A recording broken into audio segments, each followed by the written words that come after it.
Ya, entonces nuestra idea es justamente ver esto de análisis de correspondencia, que es como que otro de los métodos que existen para explorar relaciones entre variables cualitativas. Es un paso o es un método que está en la línea, si quieren, de lo que son las estadísticas más visuales. ¿Ya? O sea, su objetivo es un poco más visual, ¿no? En el caso de componentes principales, por ejemplo, la idea principal era encontrar transformaciones que generen espacios ortogonales de tal manera que las primeras, digamos, estas variables de resumen traten de explicar la mayor cantidad de la variabilidad disponible y así sucesivamente, ¿no? La primera explicaba la mayor, la segunda la siguiente, y los últimos componentes principales explicaban la menor cantidad de varianza, digamos. Era una especie de descomposición de la matriz de varianzas y covarianzas. Así funcionaba un poco esta idea de las de componentes principales, por ejemplo, ¿no? Entonces, voy a retornar esa parte, ¿no? En la parte de componentes principales que habíamos visto, la idea era que nosotros teníamos una matriz de datos y esta a partir de una transformación de los eigenvalores de la matriz de varianza y covarianzas, encontrábamos justamente lo que se denominaba como primer componente principal, segundo componente principal, ¿no? A partir de estas combinaciones lineales y esta transformación. Y en el fondo lo que hacíamos era transformar las variables a partir de un método de una descomposición de la matriz de varianzas y covarianzas, ¿no? Esa era un poco la idea en esta parte. Análisis de correspondencia no está lejos de esa idea, ¿no? El análisis de correspondencias no está lejos de esa idea de transformar una matriz de datos, pero el insumo del análisis de correspondencias es una matriz de datos, pero provenientes de una tabla de contingencias, ¿no? Ese es como que el insumo principal del análisis de correspondencias. Eh, no es no es una técnica, si quieren, o sea, no es una técnica estadística basada, digamos, en principios de inferencias o de estimaciones, digamos, ¿no? Entonces, es más una técnica estadística que se apoya en estos procesos de transformación de los datos a partir de aplicación de diferentes propiedades del álgebra lineal. Entonces, en el fondo, lo que hace, digamos, aquí se los pongo, aquí hay algunos pasos resumidos que son los mismos que van a encontrar en el paper que les he compartido. Son los pasos que uno realiza para hacer la descomposición de la matriz de datos, por ejemplo, ¿no? Entonces, eh, en un momento vamos a entrar con más calma a mirar estos pasos, pero el análisis de correspondencias nace justamente para ir un poco más allá de las técnicas estadísticas que se tenían antes, ¿no? Por esencia, el método o la técnica estadística orientada a ver si hay relación entre variables cualitativas es el test chi cuadrado, por ejemplo, ¿no? Con un test chi cuadrado uno puede entender si hay relación entre las filas y las columnas de una matriz de datos, por ejemplo. Entonces, el análisis de correspondencias trata de ir un poco más allá y aparte de decir si es que existe alguna relación entre dos variables cualitativas, nos va a permitir explorar esa relación a nivel de sus categorías de una manera visual, ¿no? De una manera visual. Entonces trata de darnos un insumo más, ¿no? Entonces, y justamente, ¿no? Esta técnica es un método visual que va más allá del test de independencia chi cuadrado, ¿no? Es una técnica más visual. Parte de una matriz n que va a ser una matriz básicamente IJ, digamos de tamaño IJ, donde I es la variable fila con I categorías y J es la variable columnas con J categorías, por ejemplo, ¿no? Ese es esa es una primera gran idea, digamos, de esta matriz de datos. Y esto va a ser más útil si lo empezamos a ver, por ejemplo, en el R, ¿no? Entonces,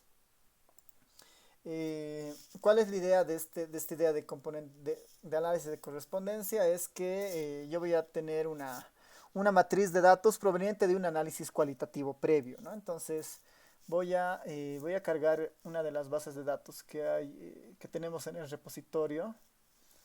A ver, voy a cargar la base de datos de la ENSA, que es justamente una de las bases que tiene más variables cualitativas.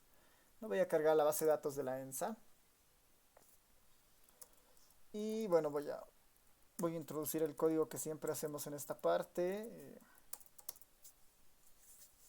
Ya. Entonces ya tengo mi base de datos ahí cargada. Y vamos a hacer una tablita bastante sencilla. Vamos a hacer una tablita bastante sencilla y a ver, voy a copiar un código que tengo acá almacenado para que vayamos viendo esto. Ya, ¿no? Entonces voy a hacerme, eh, en LL, por ejemplo, lo que estoy haciendo, estoy jalando los atributos de la ENSA y en LL pesos var labels estoy viendo todas las variables que tenía en la ENSA, por ejemplo, ¿no? Todas estas son las variables que tengo en la ENSA. Entonces, lo que yo voy a hacer a continuación es considerar dos variables cualitativas para empezar un poco a ver esto, ¿no? Entonces, podría tomar la variable nivel de educación, ¿no? Nivel de educación, con la variable riqueza, por ejemplo, ¿no? Estas dos variables, nivel de educación y este índice de riqueza, por ejemplo, ¿no? Nivel de educación, índice de riqueza, y la voy a explorar para el año 2008, por ejemplo, dado que esta base de datos tiene información del 2000, desde el 89 hasta el 2008. Entonces eso lo hago con esta línea que está en la línea 5. Entonces, para un poco describirles esto, tomo la base de datos ENSA, aplico un filtro, selecciono el año 2008, ¿no? Aplico un filtro tomando solamente la información del año 2008. Seguido selecciono la variable en la posición 7 y en la posición 14. La posición 7 es nivel de educación, la posición 14 es índice de riqueza. Y a continuación de eso hago un table. Y este table lo guardo finalmente en el objeto T1. ¿No? Este table lo guardo finalmente en el objeto T1. Hago esas características. Bueno, para utilizar el operador pipe tengo que habilitar la librería dplyr, ¿no? dplyr. Este me permite trabajar con el operador pipe y ahora va a funcionar, ¿no? Entonces ya tengo mi primera tablita de contingencias, que es una tabla que van a obtenerla, digamos, de cualquier base de datos, pero cruzando dos variables cualitativas, ¿no? Cruzando dos variables cualitativas. Ya tengo, digamos, una tabla de contingencias entre el nivel educativo y una característica de pobreza, por ejemplo, más pobre, pobre, clase media, rico y más rico. Si es que ustedes notan, no me sirve mucho la parte que está aquí abajo, no me sirve. Esta última fila aparece porque seguramente es una categoría que está en otros años o está definida en la base de datos, pero no me sirve la última fila. Entonces yo puedo actualizar el T1 de tal manera que el T1 considere todas las columnas, pero solamente considere la fila 1 a la 4 de mi tabla. Entonces esta es mi tabla en general, ¿no? Sin considerar la última fila que no tiene información.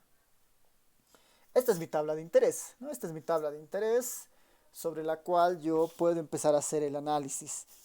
Entonces, el análisis de correspondencia está orientado en descubrir las relaciones que existen entre las categorías de tablas de contingencia como estas. ¿No? Este es el objetivo del análisis de correspondencia, descubrir la relación en las cercanías de las categorías de tabla de variables categóricas o variables cualitativas presentes en una tabla de contingencias. ¿No? Esta es un poco la idea principal o el objetivo principal del análisis de correspondencias.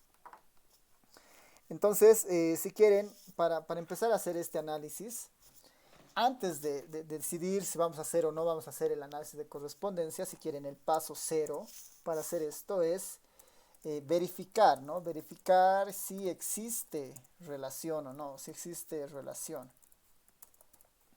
O sea, si es que el análisis de correspondencias tiene el objetivo de buscar cuán cercanas o no son las categorías de variables cualitativas, antes de verificar eso, es necesario mostrar si las variables son independientes o no, ¿no? Si son independientes, no tiene sentido hacer el análisis de correspondencia porque no vamos a encontrar relaciones entre sus categorías. Pero si son dependientes, entonces sí tiene sentido hacer el análisis de correspondencia, dado que vamos a poder decir que, dada la dependencia, vamos a poder examinar cuán cercanas son estas clases, por ejemplo, ¿no? Cuán cercana será la clase más rico a, digamos, educación superior o a sin educación, por ejemplo, ¿no? Entonces, esa es un poco la idea en el fondo de este paso cero, digamos, verificar si existe relación a nivel de variables, ¿no? A nivel de variables. A nivel de variables. Ese es como nuestro paso cero, porque si encontramos relación a nivel de variables, entonces vamos a poder proceder con el análisis de correspondencia.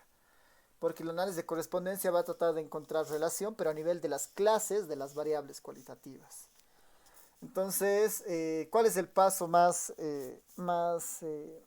sencillo para verificar este tipo de relaciones a nivel de variables cualitativas? Es hacer un test chi cuadrado, ¿no? Entonces, tenemos que hacer un test chi cuadrado. Ese es como que el paso inicial, digamos, para implementar el análisis de correspondencia. Eso, digamos, pensando en los siguientes pasos, ¿no? Una vez que verifiquemos eso, vamos a poder aplicar este análisis de correspondencia.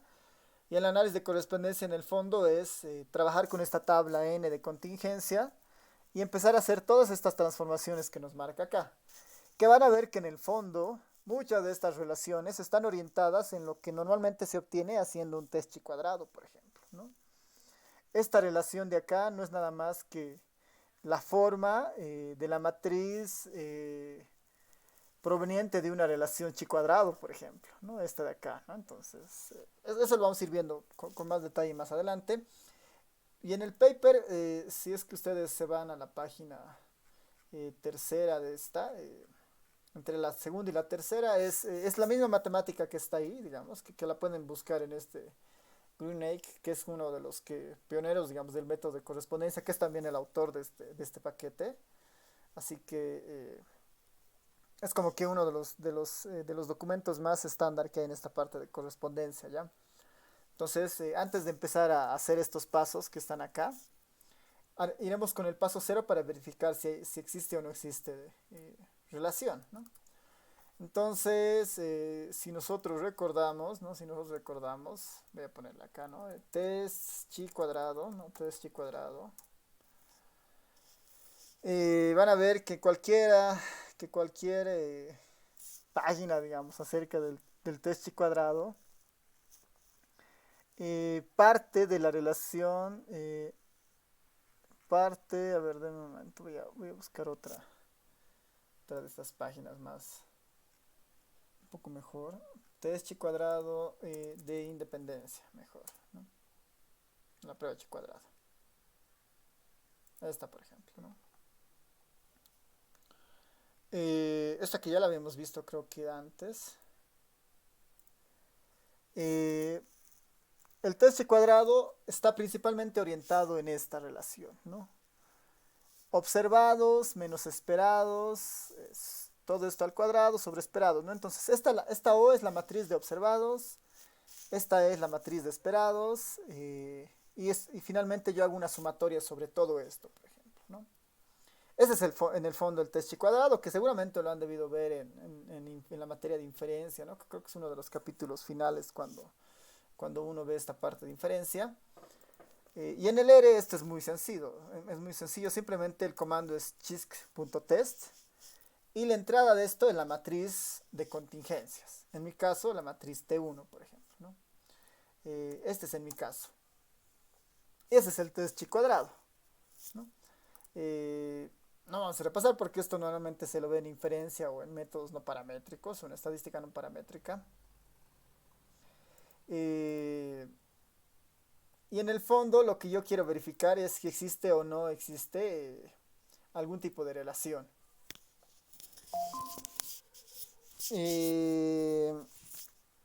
A ver si es que alguien recuerda sus clases de inferencia o no paramétrica. Haciendo este test, tengo este resultado, ¿no? Tengo el resultado el que ven en pantalla. ¿Qué podrían decir ustedes, ¿no? ¿Qué podrían decir de esta tabla a partir de esto?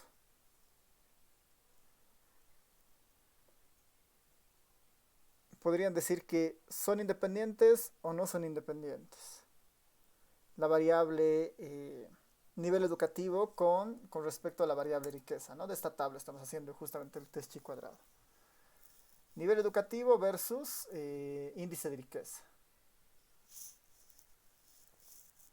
¿Qué podrían comentar a partir de este resultado? ¿Son o no son independientes? Dicen, creo que, bueno, viendo el p-valor que es mucho menor a 0,05, aceptamos H0 y entonces decimos que son independientes. Ya.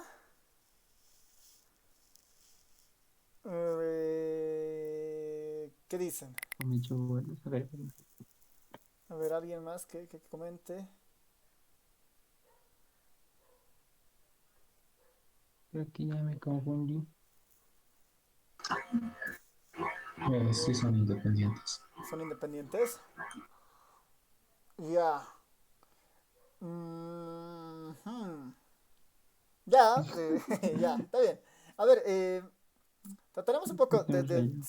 está bien, trataremos un poco de entender el test, digamos, ¿ya? No, no les voy a decir sí o no, digamos, por el momento. Pero, de todas maneras, esto un poco nos va a ayudar. Esta es la matriz de observación, digamos, esto es lo que nosotros vemos, esta es como la evidencia, si quieren. Esta, la T1 es la evidencia, si quieren, ¿no? El test chi cuadrado, en el fondo, su más grande, digamos, forma de trabajo es, es esta relación, si quieren, ¿no? Es esta relación su más grande forma de entender el test chi cuadrado, digamos, ¿no? Los observados menos los esperados. Lo esperado es basado en que hay independencia, ¿no? Y los valores esperados se obtienen de esta forma, dice, ¿no? Multiplicando R por C entre N. Entonces, yo debería sacar acá las marginales. Y a ver si es que les voy a poner acá add margins de T1, ambas, digamos, ¿no? Esta, por ejemplo, esta tabla de acá es la tabla con las marginales más, ¿no? La marginal fila y la marginal columna. Esta es la observada. La esperada de esta variable debería ser, ¿cuál es el valor esperado en esta casilla, ¿no? En la 429, su valor esperado es 3885, que le voy a poner, digamos, 3885 multiplicado por su fila, digamos, el total fila, 846 por 846. Todo esto, bueno, no hace diferencia, dividido entre el total que tengo, ¿no? 22.993. 22.993, ahí, ¿no? Ese, por ejemplo, es el resultado, 142. Entonces, este 142 es el valor que se esperaba acá si hubiera independencia, ¿no? Si hubiera independencia, el test chi cuadrado lo que dice es, bueno, si hubiera independencia, los resultados de aquí adentro no importan. Yo podría predecir todos estos datos solamente con la información de las columnas. Entonces, por ejemplo, en un supuesto de independencia, el valor esperado en esta celda es de 142, pero el valor observado es 429. Si notan, existe una cierta diferencia relativamente fuerte, digamos, de unos 200 unidades, más de 200 unidades. Entonces, por eso el test chi cuadrado se construye principalmente en esta parte, digamos, trata de ver las distancias entre lo observado y lo esperado, ¿no? Mientras esa distancia, y además esa distancia la castiga al cuadrado, digamos, mucho más fuerte, digamos. Entonces, mientras más fuerte sea esta distancia, el valor, el chi cuadrado calculado va a ser mucho más grande, digamos, ¿no? Mucho más grande. Mientras esas distancias sean mucho más pequeñas, el chi cuadrado va a ser mucho más pequeño también, digamos, ¿no? Va a ser mucho más pequeño. Y Me finalmente, confundí. eso se lo llega a comparar, ¿no? Un poco con las tablas. Entonces, trataremos de calcular esa matriz de valores esperados, por ejemplo, ¿no? ¿Cómo calcularíamos esa matriz de valores esperados? en R, multiplicando las filas por las columnas y después encontrando, eh, dividiéndolo entre este 22.293, por ejemplo, ¿no? Entonces, necesitaríamos construir esa matriz de valores esperados, ¿no? Entonces, una manera muy sencilla de construir eso en el R, no sé, voy a ponerles acá. Esta es nuestra matriz de valores, esta es nuestra matriz de valores observados. Para construir nuestra matriz de valores esperados, simplemente necesitamos obtener el vector fila y el vector columna, ¿no? Entonces, eso lo puedo obtener de diferentes formas. Una opción es este margin table. El margin table del T1, quiero obtener las filas, ¿no? Ahí están las filas, por ejemplo, ¿no?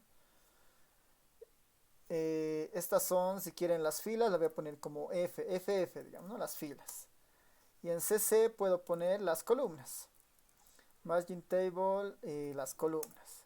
Entonces, en FF tengo las filas, en CC tengo las columnas, por ejemplo.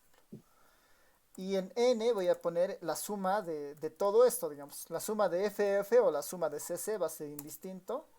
Y en N tengo justamente la suma esta, digamos, el total, ¿no? Entonces, para construir nuestra matriz de observadas, lo único que deberíamos hacer es, debería tomar las FFs y multiplicarlas por la transpuesta de los CCs, y a todo esto dividirlo entre la N, ¿no? Entre la N. Y esta es nuestra matriz OO, digamos, ¿no? De las observadas. Nuestra matriz OO de observadas. Esto utilizando algo de álgebra de matrices. Entonces, por ejemplo, ahí tenemos esta es nuestra matriz de valores. Esta es nuestra matriz de valores observados. Y esta es nuestra matriz, perdón, de valores. Y esta es nuestra matriz de valores esperados, ¿no? Observados versus esperados. Esta matriz de valores esperados es lo que nosotros, el comportamiento que nosotros esperamos si es que sucede, si es que las variables fueran independientes. Y esto es lo que nosotros observamos, digamos. Mientras estas se parezcan más, es muy seguro que el test chi cuadrado nos va a decir que son independientes, ¿no? Entonces, volviendo al resultado del test chi cuadrado, el valor calculado es absurdamente inmenso, ¿no? Es muy grande, ¿no? Es 8367, ¿no? Entonces, este 8367 potencialmente está revelando que estas distancias son muy fuertes, ¿no? Que estas distancias son muy fuertes. Y si notan acá, sí, digamos, ¿no? Acá se esperaba 39, aquí está existiendo 1425. Entonces, ya visualmente uno puede decir que el test chi cuadrado no debería decir que son independientes. Debería decir que hay cierto grado de independencia, ¿no? Si observamos, digamos, estas matrices a ese nivel. Pero si hacemos el test chi cuadrado, el p-valor, no se olviden que para nosotros el p-valor va a ser como una especie de la probabilidad de que la hipótesis nula sea cierta. Ya esa va a ser nuestra idea, ¿no? El p-valor en cualquier caso es la probabilidad de que la hipótesis nula sea cierta. La hipótesis nula del test chi cuadrado, ¿cuál es? Independencia, ¿no? Es lo que normalmente queremos rechazar. En este caso es independencia. La hipótesis nula del chi cuadrado es independencia, ¿no? Los datos son independientes versus la alternativa de que no son independientes. Entonces, con eso, ¿qué podemos decir?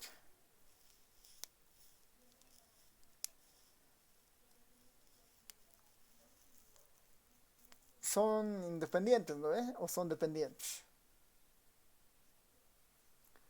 Si nuestra hipótesis nula, aquí voy a poner, ¿no? Nuestra hipótesis nula es independencia, ¿no? Independencia.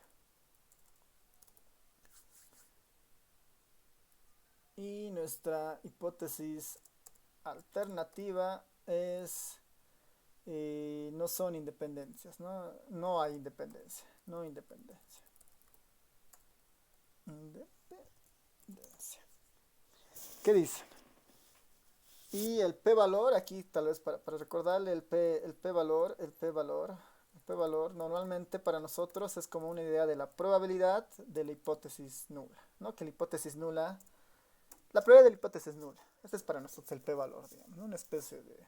Eso es un camino corto para interpretar esto del p-valor, digamos, ¿no? ¿Qué dicen? ¿Son o no son independientes? No, Licen, sí, me equivoqué al leer el p-valor. Ya, Es son. decir, las variables en este caso no serían independientes. Eso, ¿no Puedo ves? entender que puede haber Podemos rechazar la dependencia, sí. hipótesis nula, ¿no? O sea, podemos rechazar la Sí, hipótesis nula, dado el tamaño del p-valor. Entonces, sí podemos utilizar el análisis de correspondencia. Sí podemos utilizar el análisis de correspondencia, ¿no? Esa sería un poco nuestra conclusión, que está bien. Sí podemos utilizar el análisis de correspondencia. Entonces, veremos cómo empieza a funcionar el análisis de correspondencia, ¿no? Veremos cómo empieza a funcionar el análisis de correspondencia. Para eso vamos a un poco intercalar con nuestro, eh, con nuestros códigos que está ahí. O sea, el análisis de correspondencia principalmente lo que dice es, el análisis de correspondencia lo que nos dice es, bueno, dado que es una técnica visual que va más allá del chi cuadrado, nosotros necesitamos empezar a construir toda esta matemática, digamos, que está aquí atrás. Ahora, un poco nos detendremos acá para un poco entender lo que va a ser, digamos, ¿no? Entonces, necesitamos una matriz de datos IJ, digamos, que en nuestro caso se denota por n. Tal vez para hacerla más familiar, en nuestro código, nuestra matriz n es esta T1, por ejemplo. Esta es la matriz n para nosotros, ¿no? Esa le denomina el paper nuestra matriz n, ¿no? Nuestra matriz de i filas y j columnas. La matriz de datos observados, digamos, ¿no? Denotada por n y por su gran total n, dice, ¿no? O sea, un poco traduciendo lo que dice ahí, el n es la cantidad de observaciones que se encuentran en esta matriz n. La cantidad de observaciones, si nosotros volvemos a esta matriz observada, la cantidad de datos será de 22.993, ¿no? Entonces, esta es nuestra cantidad de n, dice, ¿no? Luego dice, bueno, tenemos que obtener la matriz de correspondencia, ¿no? Le llama matriz de correspondencia P a esta relación.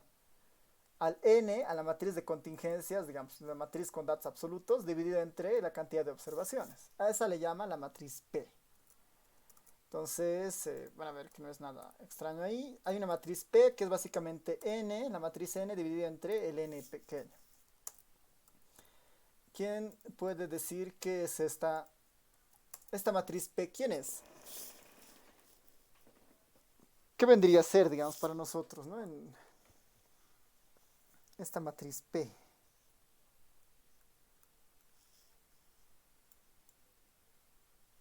¿Quién recuerda qué era esta matriz P?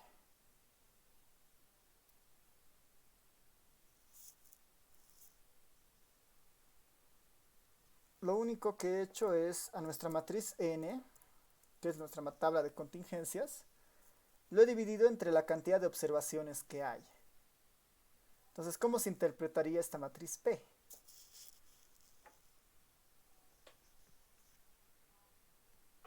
Bueno, como un promedio. Sí, o sea, sí es más o menos un promedio, sí, pero no necesariamente de datos cuantitativos puros, ¿no? Entonces, este, este de acá, por ejemplo, ¿cómo uno interpretaría este valor? El 0.0186. ¿Cómo normalmente se leería eso? Pues no estamos haciendo nada extraño hasta este punto, ¿no ve? eh, Proporción, mejor. Eso, ¿no? Es una proporción. Sí. Entonces yo podría decir acá, por ejemplo, que el 1.8%, ¿no? El 1.8% de estos 22.000 personas, ¿no? De estas 22.000 personas de toda la base, son personas sin educación y además que son pobres, ¿no? Son las más pobres, ¿no? Si yo agarro, por ejemplo, este de acá, este 0.11, yo puedo decir que el 11.6% de la población es una población que tiene un índice de riqueza más rico y además tiene educación superior. Eso, en el fondo, lo único que he sacado dividiendo la n, digamos, esta matriz de correspondencia que le llama el paper, estoy sacando las proporciones, ¿no? Estoy relativizando la tabla, simplemente. En el fondo estoy relativizando la tabla porque, ¿qué pasa si yo sumo todo P? ¿Qué me debería dar? ¿Qué dicen? ¿Qué pasa si hago la suma de P? Debería dar uno. ¿No? Porque he relativizado la tabla, ¿no? Es uno nomás, ¿no? Entonces, hasta ahí no hay nada raro, digamos, ¿no? Entonces dice, bueno, no voy a trabajar con valores absolutos, voy a trabajar con valores relativos, relativizo la tabla, ¿no? Dice, bueno, deje que los totales marginales de fila y columna de P sean los vectores R y C respectivamente, dice, ¿no? Entonces, en este punto dice, hay que definir vectores R y vectores C, que sean justamente las marginales de las filas y las marginales de las columnas, ¿no? Entonces, este es P, por ejemplo. Entonces, si yo a esto le saco las marginales, digamos, le voy a aumentar las marginales. Add punto, bueno, add margins de P. Add margins de P de filas y columnas, por ejemplo, ¿no? Esto lo voy a ver así para que se vea un poco más bonito. Bueno, igual no se ve tan bien, ¿no? Acá, por ejemplo, tengo las marginales filas, que son estas. Esta es la marginal fila, que es la sumatoria de las proporciones, ¿no? Es la marginal de las proporciones de la primera fila, digamos, ¿no? Si yo sumo todo esto de acá, obtengo 0.03, ¿no? Si yo sumo todo esto de acá, obtengo 0.39.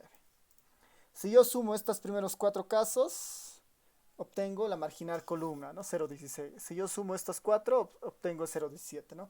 Entonces, en el fondo, estas marginales fila o marginales columna me están dando algo de información, ¿no? Me están dando como que el peso relativo de cada una de las categorías, digamos, ¿no? Porque son marginales en el fondo. Entonces, antes de entrar al paso 1, dice, bueno, puedes guardar en R las marginales, ¿no? Puedes guardar en R las marginales de P, de filas, y puedes guardar en C las marginales de columna, ¿no? 1 y 2. Esta lo voy a volver doble, ¿ya? RR y CC le voy a llamar, ¿ya? Esto para no chocar con algunas palabras clave que tiene el R, digamos, por ejemplo, el C para el R es una función. Esto es mejor que no la vuelva una variable, digamos. Entonces, la marginal fila la voy a guardar en RR y la marginal columna la voy a guardar en CC, digamos. RR de row y CC de column, digamos, ¿no? Guardo y guardo esto, entonces en RR tengo el vector fila y en CC tengo el vector columna, digamos, ¿no?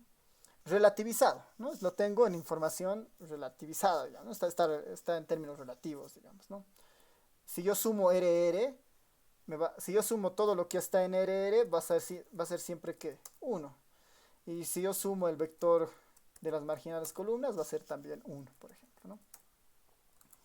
Entonces, lo que me dice es, bueno, calcula este R y este C respectivamente, es decir, las masas de fila y masas de columna, digamos, ¿no? Entonces, en este lenguaje que yo estoy utilizando, le llama masas fila y masas columna, porque de alguna manera esta RR y esta CC son en el fondo pesos, ¿no? Son masas que nos dicen, nos empiezan a decir dónde hay más información, por ejemplo, ¿no?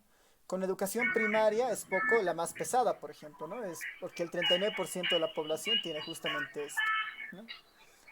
Y en esta otra parte de las marginales columnas, la más pesada seguramente es esta de rico, digamos, ¿no? O más rico, 0.23 y 0.21. Eso, eso ahí, digamos, ¿no? Que es un poco importante en esta parte. Entonces ya extrayendo, digamos, esto de los marginales filas y los marginales columna, y estoy como que avanzando en esta primera parte. Y eso lo hago paso a paso para que veamos que en realidad no hay nada medio raro ahí, digamos, ¿no? Ahora después nos dice, bueno, definamos una matriz DR y una matriz DC, que sean matrices diagonales que tengan estos valores de R y C, ¿no? Son matrices diagonales que tienen estos valores R y C. Son matrices diagonales, entonces eso yo puedo hacer en R relativamente fácil, ¿no? Entonces, ¿cómo defino una matriz diagonal? Simplemente le pongo diag RR, por ejemplo, ¿no? Esta es una matriz diagonal utilizando en la diagonal el vector RR, por ejemplo, ¿no? Que son esos. A este dice que le vamos a llamar DR, ¿no? Este le vamos a llamar DR. Después nos dice que, perdón, a ver, después nos dice... Después nos dice que definamos otra matriz de C que sea la diagonal de CC, digamos, ¿no? Entonces acá tengo ya mi DR, que es una matriz diagonal, donde en la diagonal están los valores de la marginal fila, y tengo un DC donde tengo la diagonal, la marginal, las marginales columna, por ejemplo, ¿no? Hasta ahí no hay nada extraño. Luego nos dice, bueno, ya tengo eso, digamos, ¿no? Ya tengo definido lo básico para empezar con estos pasos, digamos, ¿no? Entonces, paso 1, calcular la matriz de residuos estandarizados, ¿no? Calcular la matriz de residuos estandarizados. Calcular la matriz de residuos estandarizados que tiene esta forma, ¿no? Simplemente es un producto de matrices con todos los elementos que nosotros ya tenemos. Con todos los elementos que nosotros ya tenemos.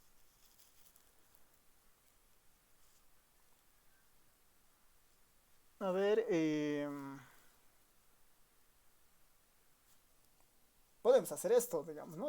No hay nada difícil en calcular esto, por ejemplo, ¿no? Entonces, este centro, para empezar este centro de acá, digamos, P menos RC transpuesta, ¿no?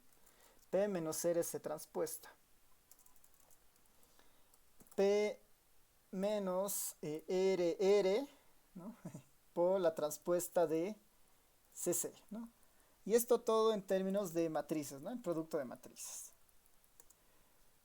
Este es el elemento que está ahí al centro, por ejemplo, ¿no? Este es el elemento que está aquí al centro. P menos RC de T, digamos, este de acá.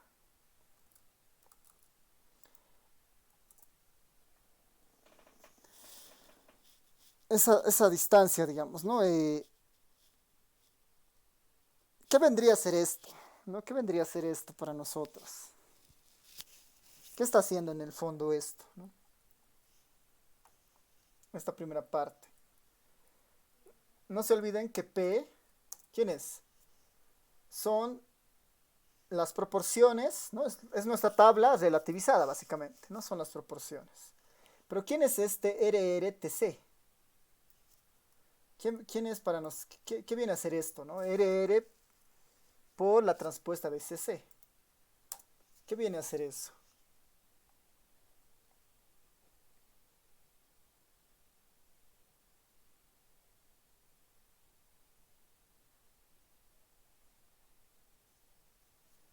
¿Qué creen que venga a ser eso?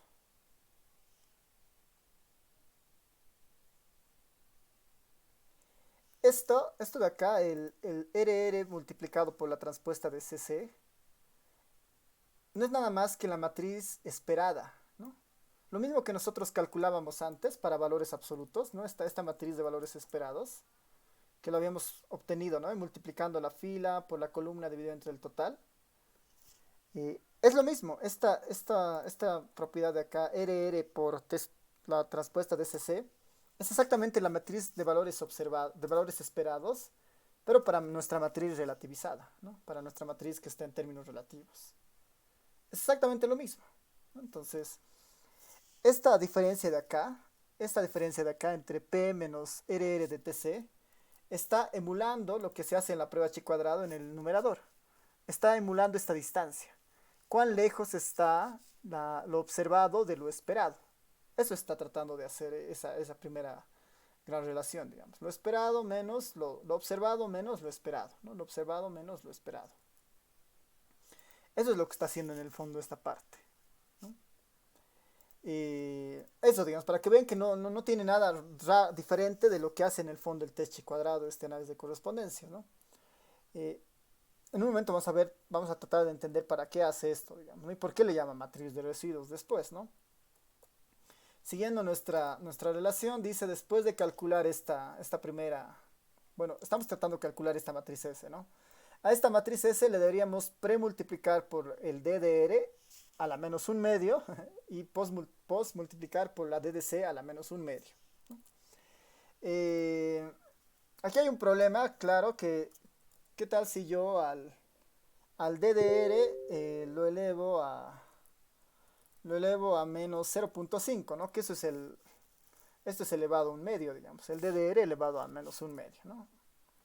Si yo hago esto acá, voy a tener un problema, digamos. Las diagonales sí se van a elevar a eso, pero las triangulares, como son ceros, 0 a la menos 0,5 ya es una inconsistencia, digamos. No puedo hacer eso, ¿no ven? No puedo hacer eso, entonces no es tan bueno definir una diagonal así acá, digamos, de esa forma, ¿no? Para zanjar ese problema lo que puedo hacer es, quiero que las diagonales, las matrices, por ejemplo, las triangulares, perdón, se mantengan en 0, pero solamente la diagonal se eleve a 0,5. Eso es en el fondo lo que quiero, entonces acá lo que puedo hacer es diagonal de RR elevado aquí adentro a menos 0.5. Esto de acá es el equivalente a tener esto, ¿no? A tener d de r elevado a menos un medio. Esto va a ser exactamente lo mismo. Y me va a evitar el tema de los infinitos que aquí aparecían en las triangulares, ¿no? Ya tengo acá la diagonal elevada a menos un medio y las triangulares normales, digamos, ¿no? Entonces a esto lo tendría que premultiplicar por esta parte, digamos, ¿no? Lo tengo que premultiplicar por esta parte. La tengo que premultiplicar por esta parte y lo tengo que posmultiplicar por lo mismo, digamos, lo mismo, pero utilizando la información de las marginales columna, ¿no? La matriz diagonal, pero de las columnas. CC. Esta matriz que está acá, en el paper la denomina la matriz S. Esta es la matriz S en el fondo para nosotros. Ahora, ¿qué está haciendo esto, no? ¿Qué está haciendo esta DDR y esta DDC, por ejemplo, ¿no? ¿Qué están haciendo en el fondo? Esto de acá estaba tratando de emular lo que hacía las distancias. Está como cuando nosotros normalizamos, ¿no? Le quitamos el promedio, digamos, ¿no? Entonces, y centralizamos el valor, digamos, ¿no? Centralizamos el valor. Eso hace esta primera ecuación, digamos, esta parte de la ecuación que está al centro, perdón, ¿no? Y estas DDRs y estas DDCs están haciendo lo que para nosotros hace la varianza cuando hacemos una normalización, ¿no ven?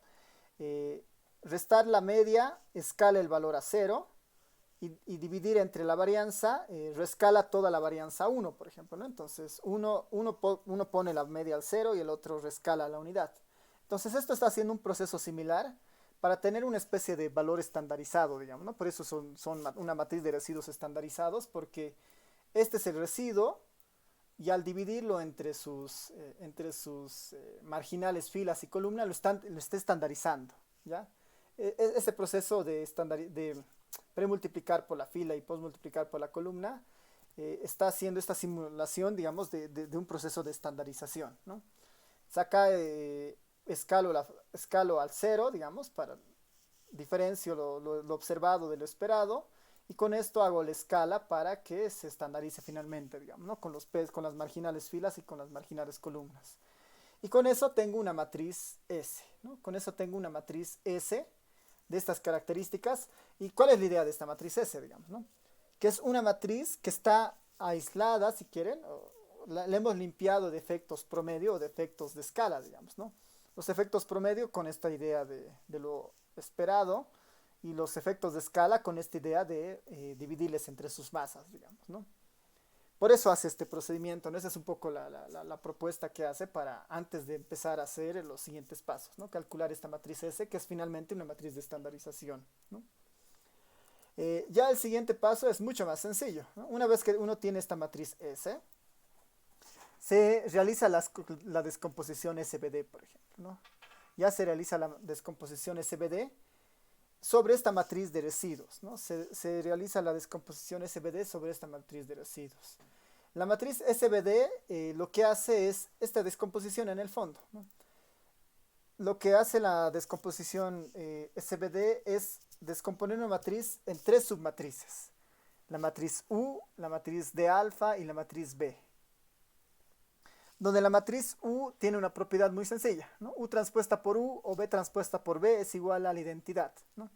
Entonces, esta descomposición SVD es una descomposición muy similar a la descomposición de eigenvalores que veíamos para componentes principales, pero esta descomposición SVD se la utiliza para matrices que no son cuadradas necesariamente, ¿no? Para matrices rectangulares, la matriz SVD hace algo muy similar a lo que se obtiene con matrices cuadradas, que además son simétricas, por ejemplo, ¿no?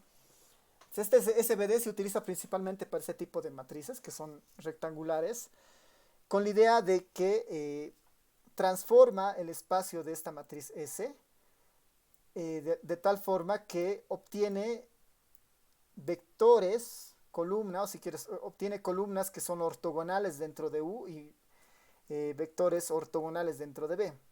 Dado que esa ortogonalidad se la puede verificar en estas propiedades, digamos, ¿no?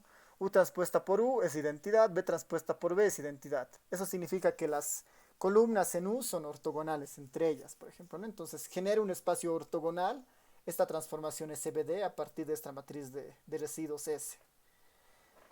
Entonces, en este paso lo interesante de esto es que esta transformación nos arroja dos espacios. Un espacio, o si quieren, una matriz U y una matriz B, por ejemplo.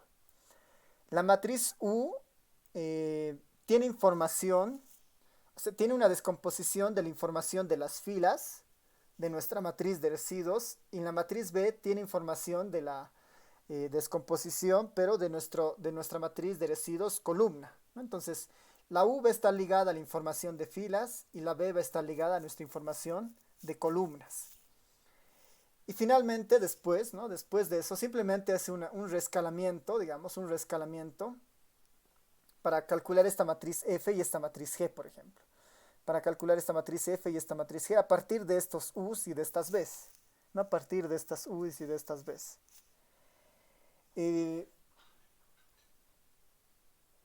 Entonces, a ver, para entender un poco qué está haciendo acá, en el R lo bueno es que la función es SVD, ¿no? La descomposición SVD simplemente es SVD de S, ¿no? Si hago el SVD, ¿no? Si hago el SVD,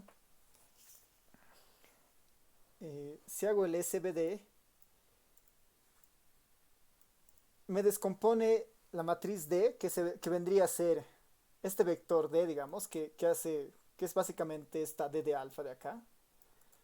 Tengo la matriz U, que viene a ser esta U de acá, y tengo esta B, que viene a ser esta B, digamos, de acá, ¿no? Entonces, tal cual como está esa descomposición en nuestro texto de referencia. Acá, de la matriz U y de la matriz B, las columnas son ortogonales entre ellas, ¿no? Es decir, que si yo hago la multiplicación, digamos, esta la voy a guardar, digamos, en un objeto. Bueno, si yo del SVD, digamos, tomo la matriz U, y según la definición, digamos, de esta matriz U, le saco la transpuesta, y esto lo multiplico por esta misma matriz U, ¿no? Esta misma matriz U. Esto va a ser la identidad, ¿no? Y esta es la matriz identidad en el fondo, digamos, ¿no? Esta es la matriz identidad, solamente que por un tema de redondeos, digamos, el R lo muestra así. Esto finalmente es una matriz identidad, ¿no? Con unos en la diagonal y ceros en las triangulares, por ejemplo, ¿no? Entonces, esas propiedades se están verificando finalmente en esto. Vamos a ver, para hacerlo más sencillo esta parte.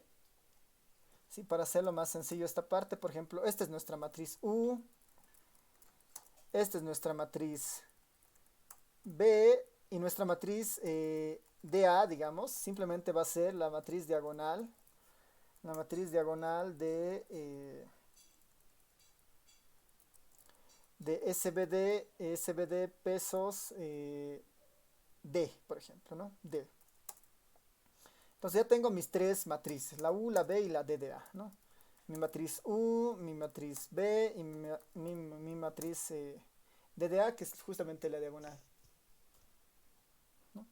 Ahora, algo muy interesante en esta parte, algo muy interesante en esta parte es que la U está vinculada a la información. En la U se ha creado de alguna manera toda la información relevante a las filas, ¿no? La U está completamente relacionada a las filas de mi tabla y la B está relacionada a mis columnas de mi tabla. Eh, ¿Qué es lo que contiene el D de A, ¿no? ¿Qué es lo que contiene esta diagonal de A o este vector de A? Este es para nosotros el equivalente a lo que en componentes principales eran los eigenvalores, ¿no?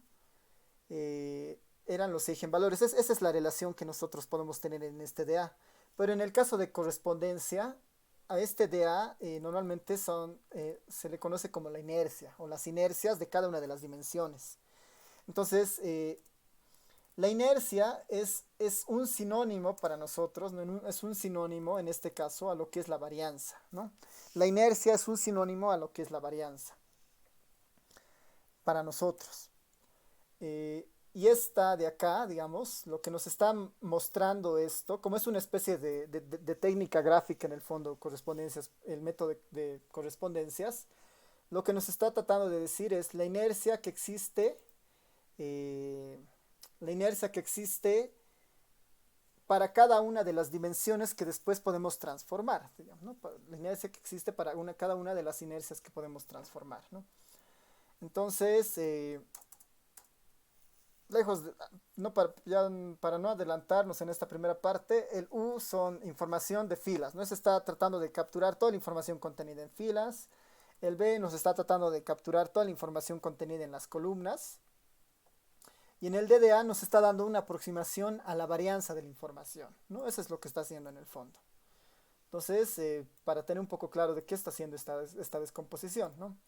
En el caso de componentes principales, si recordamos un poco, era mucho más sencillo, digamos, ¿no? Porque en el caso de componentes principales, nos devolvía básicamente solamente nos devolvía los eigenvalores y nos devolvía los eigenvectores, por ejemplo, ¿no? En este caso nos devuelve como que los eigenvalores con una idea de inercia en la matriz D de alfa, y las U y B hacen como una idea de eigenvectores, pero como que relación de eigenvectores para filas, relación de eigenvectores para columnas, ¿no? El B, ¿no? Filas, columnas, filas, columnas. Y finalmente hacen el paso 3 y el paso 4, que son en realidad un poco lo más relevante en esta parte. Son lo que se llaman las coordenadas principales de filas y las coordenadas principales de columnas. Que en realidad son lo que nosotros finalmente podemos utilizar para hacer después lo que hace correspondencia, que es hacer esta técnica gráfica, digamos, ¿no? Entonces podríamos ya dibujar esto y dibujar esto, ¿no? Podríamos calcular la matriz F y la matriz G en base a estas características, ¿no? Entonces podemos irnos aquí al paso, este del SVD era nuestro paso tercero, digamos, este era nuestro paso 2. Podemos calcular ahora nuestro paso 3, perdón, podemos calcular nuestro paso 3 y nuestro paso 4. ¿Ya? Entonces, a ver, tal vez esto del paso 3 y paso 4 lo podemos dejar para la siguiente clase, que en realidad es mucho más sencillo en esta idea. Pero lo que quiero que tengan en mente ahora es que la descomposición SVD lo único que está tratando de hacer es extraer la mayor cantidad de información a partir de esta transformación de la matriz de residuos. Y extrayendo esa información, o sea, está maximizando la extracción de la información. Esa la está conteniendo en U para las filas y en B para las columnas. Eso es lo que está haciendo en el fondo, ¿no? Tal vez como tarea en esta parte, lo que yo les voy a pedir es que ustedes completen el paso 3 y el paso 4. El paso 3 y el paso 4 y traten de utilizar esa información del paso 3 y el paso 4 para hacer lo que hace la librería que ya está implementada en el ERE, ¿no? La librería SEA es la librería que ya hace esto en el ERE. La librería SEA es la que ya hace esto en el R.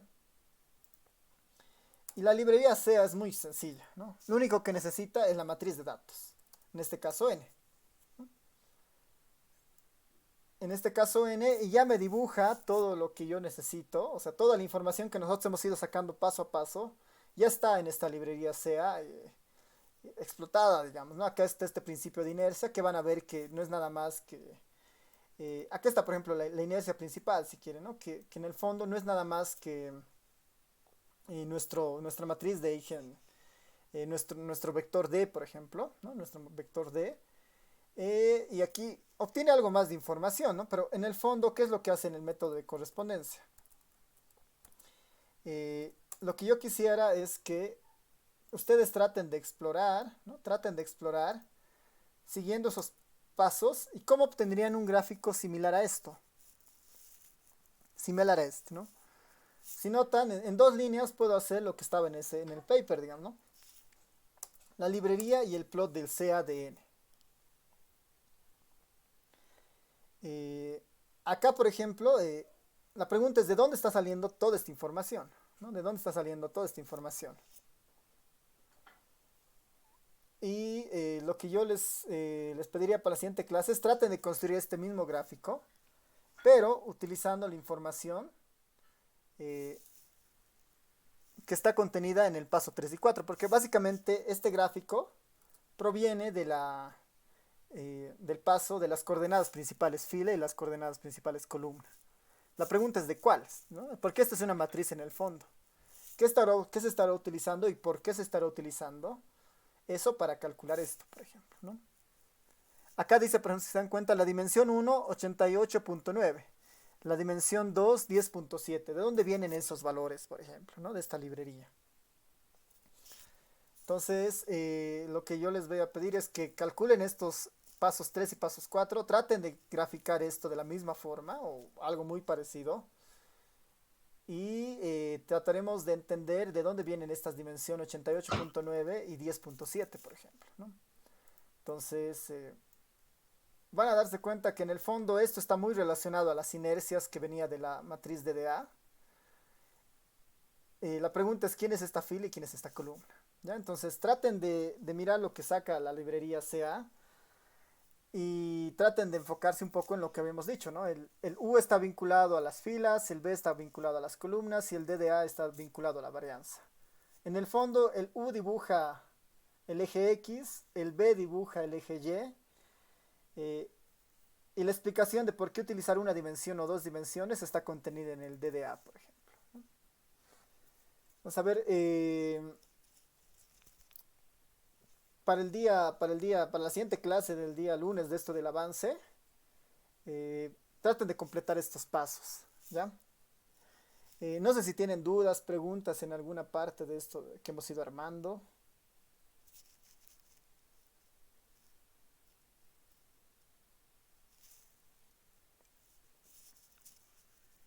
¿Algo, alguien? ¿Dudas, consultas?